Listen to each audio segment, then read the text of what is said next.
21 Pilots is a band I haven't talked that much about on this channel, despite being a pretty big fan of them. I ranked their albums a few months ago, and I was gonna do a whole video diving deep into the lore behind each album. But that video ended up being a lot more work and a lot more research than I was willing to put into a video. Plus, I didn't know how connected the albums were until I saw the I Am Clancy video. So I would have looked like a huge poser. But once I heard there was gonna be a new album, I knew I was gonna review it. And that's what this video is. Welcome back to Trench, bitches! Hello and welcome back to another video. If you're new here, I'm Trevor and I am eternally uncool. I make videos about music, music culture, and anything that interests me. But mostly music right now. So if that sounds like something you'd be into, then I highly recommend subscribing to the channel and watching the rest of this video.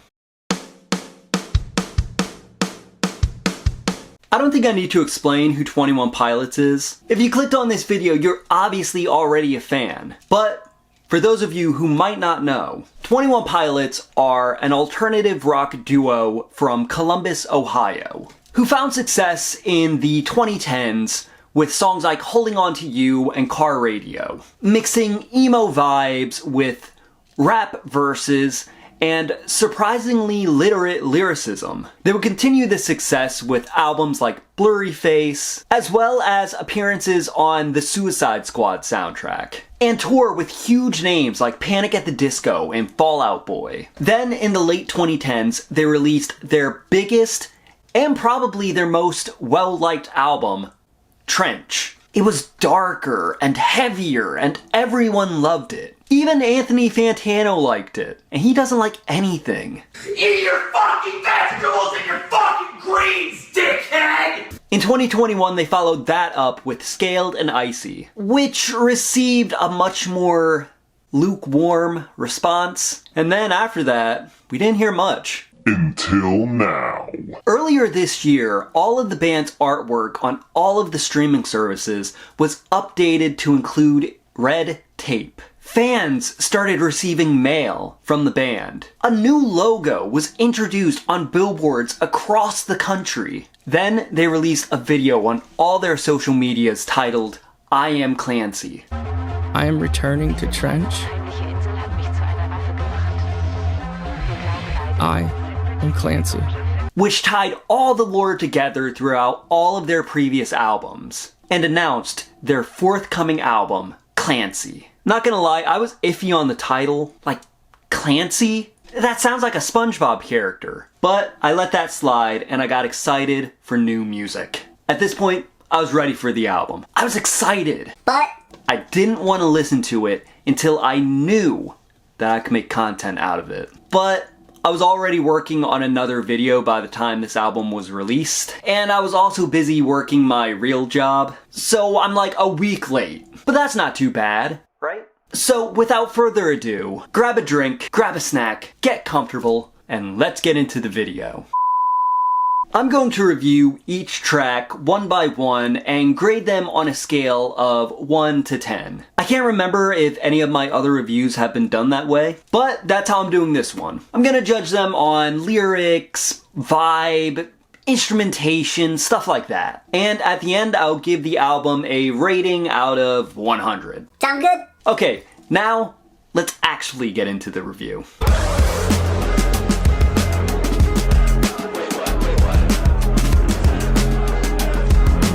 The album opens up with Overcompensate. The song brings us back into the world of Trench and Dima and Nico. This song is actually a lot more interesting than I thought upon its initial release. I liked it a lot, don't get me wrong. But listening to it now and actually looking at the lyrics with my eyes and listening to it with my ears, there's some shit going on. This song opens with 3 pieces of text in German, French, and Spanish. All 3 roughly translate to the same thing. This small, eerie island has made me a weapon. We both believe that we can use it to change the momentum of this war. This phrase actually goes all the way back to the promotion of Trench. This was in one of Clancy's letters on the Dima website. It could also be a reference to migraine, with the line, "Behind my eyelids are islands of violence." But I'm gonna say it's more of a reference to Trench, since this album is kind of like a sequel. I feel pretty confident about my assumption. This song has so many references that you will pick up on if you are a big 21 Pilots fan. In the first line alone, they reference Levitate and Bandito. And the Adidas track jacket line is even a reference to Bandito's earning their yellow tape stripes by being accepted by the resistance. The in-universe lore is so strong, with overcompensating being a metaphor for the excessive measures Clancy is taking in his revenge against the bishops. And a line I thought was about the band's logo is actually about a symbol that denotes difficult parts of mathematical text created by Nicholas Bourbaki, who is referenced constantly in Trench. Man, I feel like Charlie in that one episode of Always Sunny. There's so many references in this song that to explain the lore behind them all would make this video way too long, and I don't have that kind of time. My Adidas track jacket, bless your ear holes while you react back, thing gobsmack, don't hesitate to maybe overcompensate. This song is classic 21 Pilots. It's the perfect song to return with, and the perfect song to kind of reintroduce yourself to your fans. I'm gonna give this song a 10 out of 10. It's a great first track, great intro to the story, and just an all-around catchy ass song.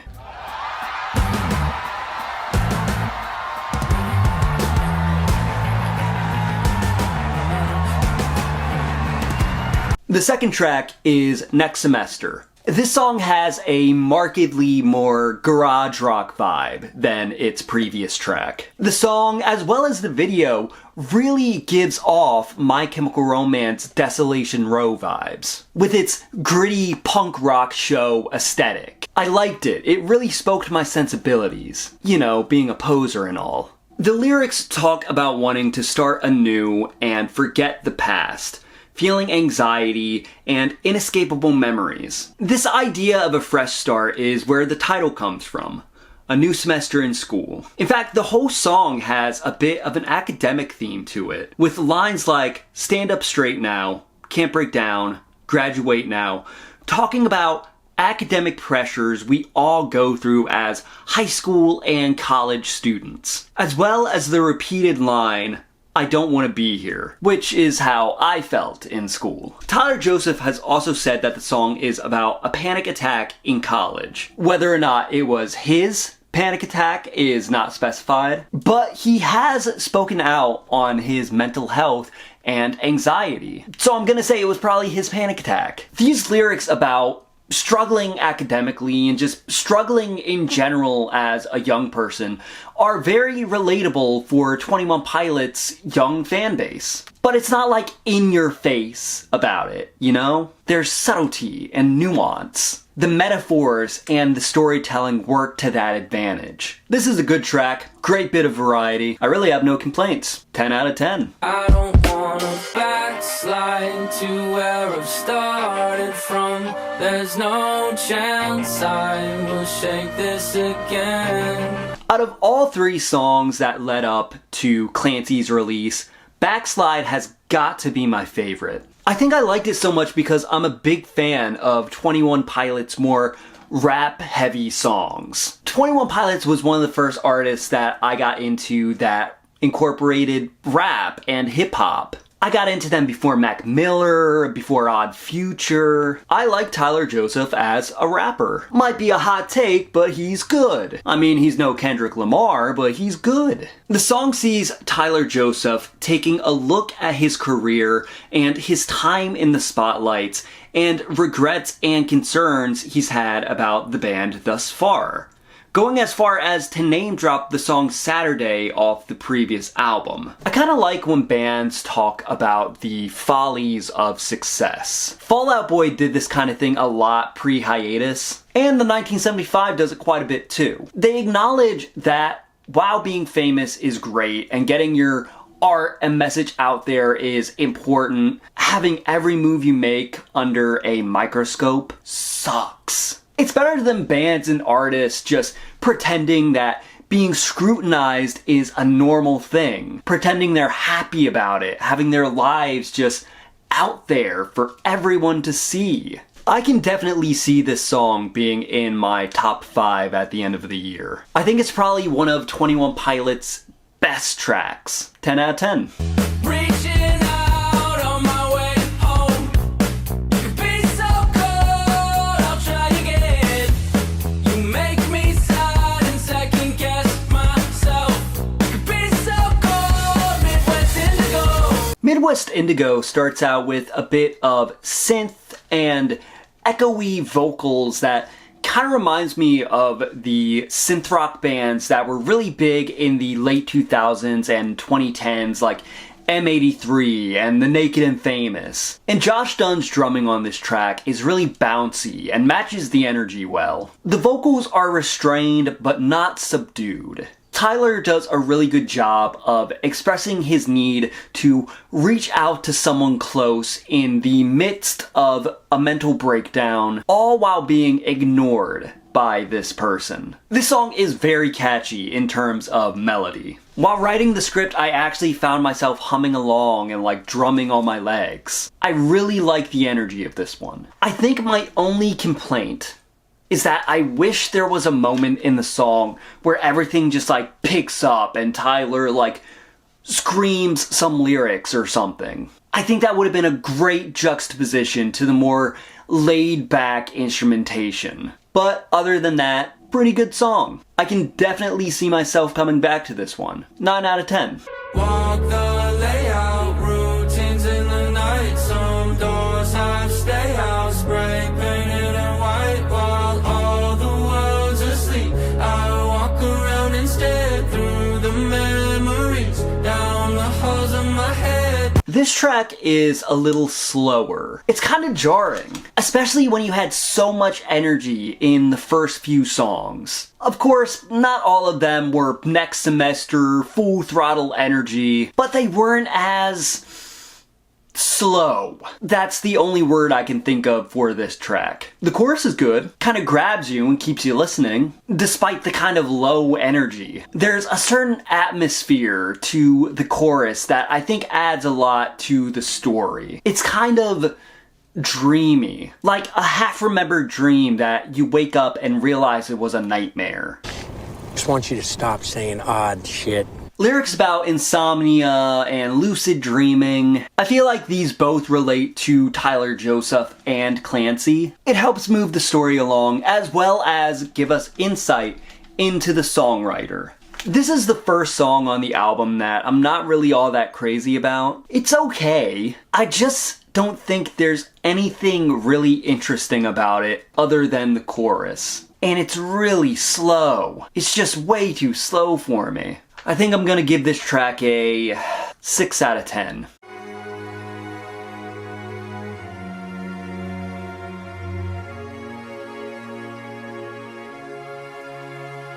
Vignette starts off with these majestic strings that wouldn't feel out of place in an A24 movie, before bursting into high energy with Josh Dunn drums and rapped verses from Tyler. Tyler talks about the grass being greener on the other side, thinking that things are better in some other life than his, as well as projecting his insecurities in a way that is similar to stressed out. But this time, he's referring to his wife, Jenna, afraid he might lose her to the greener grass where she doesn't have to deal with his mental health or addictions. It's a very personal and heavy song lyrically. The song also takes a look at Clancy's insecurities and how he's somewhat afraid to overcome what's next in his journey. There's a lot going on and I like that. There's not too much going on, but just enough to keep me interested. This song gets an 8 out of 10.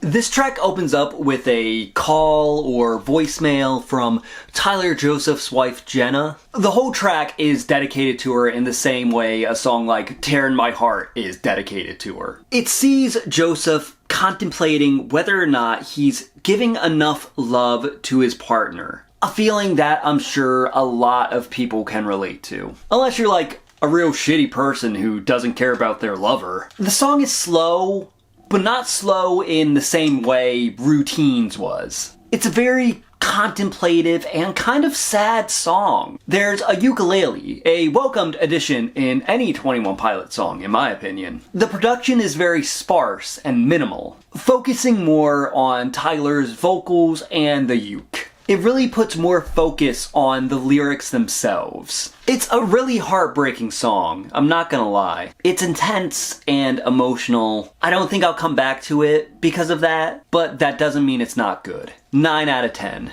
Welcome to the new way of living. It's just the beginning of Lavish. Tyler Joseph sings about the music industry and its promise of a lavish lifestyle to young artists on this song that has a bit of a 90s weird pop vibe to it. It's very ethereal and creepy, but undeniably catchy and poppy. Tyler raps about show business and the industry and being in the spotlight. He talks about how even new acts have to pretend like they've been there before, so they don't get crushed by bigger, more established acts. There's a line about the things you can get, like clothes and champagne, while also feeling the need to hide your insecurities and flaws from the world. This is another really good song about the follies of fame and being in the spotlight. It's not like woe is me or like a pity party. It's just flat out saying that being famous isn't all it's cracked up to be. In fact, it sounds like it kinda sucks. I really like the sleazy melody to this song. It really represents the industry that it's talking about. It's interesting for sure. 9 out of 10.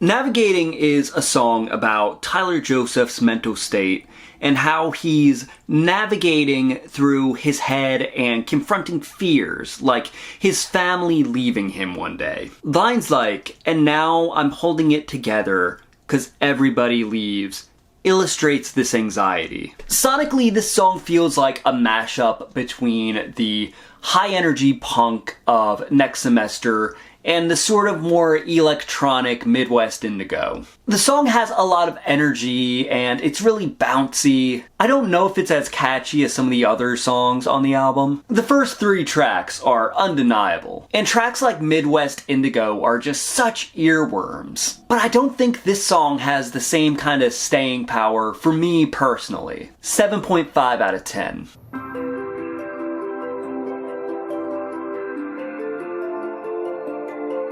Snapback starts out really atmospheric with some kind of Post Malone-esque vocal melodies from Tyler Joseph. He sings about the pressures of staying clean and sobriety, with lines like, "Got a bad feeling that I'm about to break, been on a good streak, but the pressure's overweight," as well as the line, "If I'm gonna snap next, then I gotta snap back," being a metaphor for killing his demons. The flow is kind of lackadaisical and reminds me a lot of the SoundCloud rap of the 2010s. It kind of fits in with the theme of the song. This need to stay clean, but the stresses of staying clean. As a recovering alcoholic myself, I can kind of relate. It's a sunny song that has a dark meaning to it, but I just feel like there's something missing. The song feels complete, but there's something missing. 7.5 out of 10.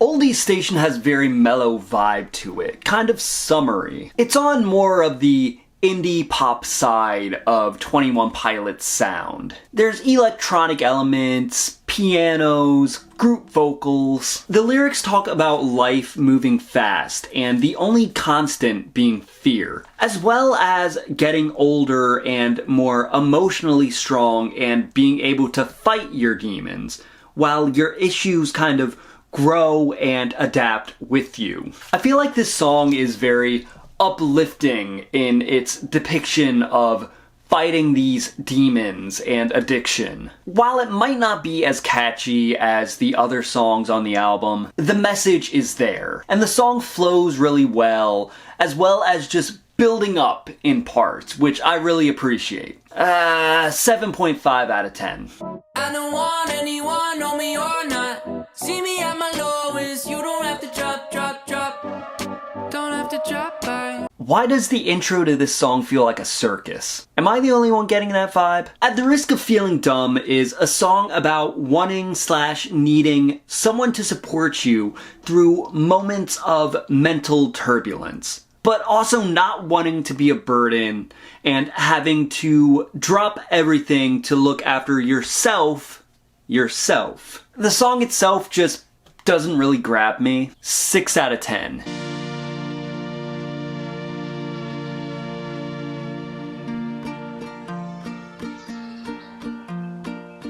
Paladin Strait is the final track on the album. It kind of wraps the whole thing up. The title comes from a fictional body of water outside of Dima. This body of water could be used to escape Dima if one so wished. I assume this is how Clancy escaped and returned to face his foes. There's a battle where the banditos are fighting while Clancy goes off in search of Nico. The song is very cinematic in scope and storytelling. I think it's a good way to wrap up the album. It brings the story to its logical conclusion, but also leaves it open-ended. Very atmospheric, very cinematic. 10 out of 10. I don't know what I was doing with this tape. Clancy is a good album when it comes to themes of mental health, addiction, and personal struggle. It's a compelling story that really leaves me wanting more. I feel like 21 Pilots put a lot of thought and care into this album. I think this will probably go down as one of their defining albums. I think this is the logical evolution of 21 Pilots in the 2020s. So I think the score for this album is going to be a 95 out of 100. If the math doesn't make sense, don't blame me, I dropped out of college. There were some songs that didn't grab me, but the lyricism behind them all made up for it. Solid album. Definitely listen to it again.